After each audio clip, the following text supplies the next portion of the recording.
Hello and welcome to Fireside History. Before we move to Suppiluliumas' enormous military conquests and the glories found therein, we need to move to his domestic sphere. I mean, how else can you understand him? I'm kidding.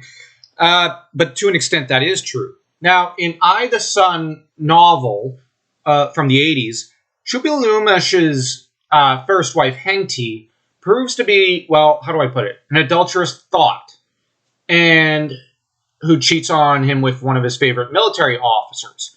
Then he vanishes, breaks down crying, and then later goes back to simping for her years later. And the book is itself really well written, but this part of the book was always a weak point and didn't seem historically believable. Now, historically, Suppiluliumas was actually the jerk in the relationship, not Henti. And the novel does a bit of a defamation of character with poor Queen Henti, who was, it seemed, a shining beacon of morality and fidelity, unlike her husband. Now, the first of the three great Tawananas of Suppiluliumas' reign, Tawanana meaning queen, was Daduhepa. The first of these, Daduhepa, was Suppiluliumas' mom, so she was Queen Dowager, but she still held the rank of Tawanana, because it's a rank for life, or it's supposed to be.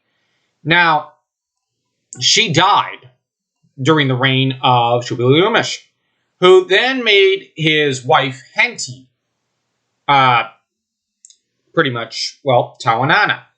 But you see, Henti didn't come from as big or impressive a family as that of Babylon, which allowed Suppiluliumas an ally right behind, in the backyard of the Mitanni.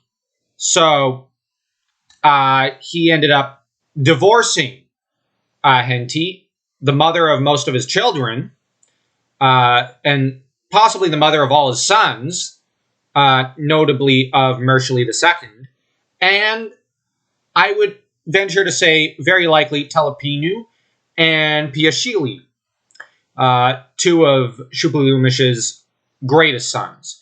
Although it is possible those two were from lower-ranking marriages, and Henti was simply the mother of Mershali II, who, as you'll see later, is a bit of a mama's boy, but you've got an interesting little story that proves to be a bit of an ancestor in some ways to the wicked stepmother of Cinderella and other such stories from the Brothers Grimm.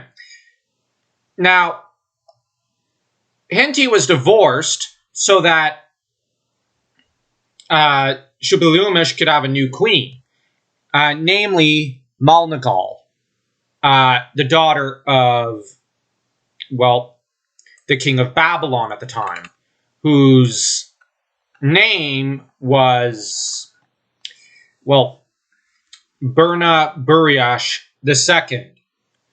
And this marriage alliance won him, maybe not an ally, but at least a neutral party from Babylon, who would not go forward to support Mitanni when the time would come.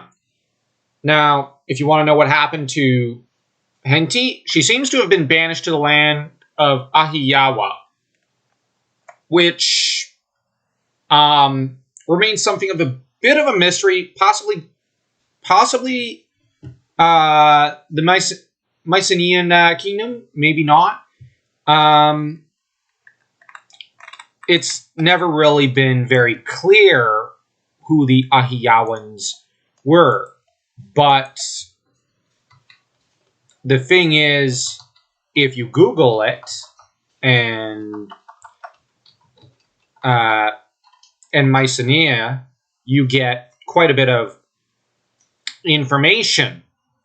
Now, it's by now generally been accepted as the term for Ahiyawa has been generally accepted as the Hittite term for Achaean, which, if you remember in the Iliad, the Achaeans are the Greeks from Mycenae, come over under the command of King Agamemnon to destroy Troy, or Ilion, or as the Hittites knew it, Volusia. So it's possible she may have been a Greek, which I think would be a very exciting possibility. And this would be the first link between Greece and a Near Eastern kingdom, though that probably is unlikely. She was likely banished to Henti for reasons that will remain unknown. So, yeah. Whereas, as for Malnigal, or as she liked to be called even in her personal time, Tawanana, because she adopted the title as her personal name, which was quite the political move. So already, as a young woman, we see a brilliant political operator. But we also see someone who's ruthless, and who, in time, would become the worst Tawanana in history, and in some ways the most vile, in particular during the reign of Mershali II, her stepson, who was the son of Henti, and whom naturally was a little annoyed at his mom being removed from court and banished, when she was clearly, it seems, a good queen.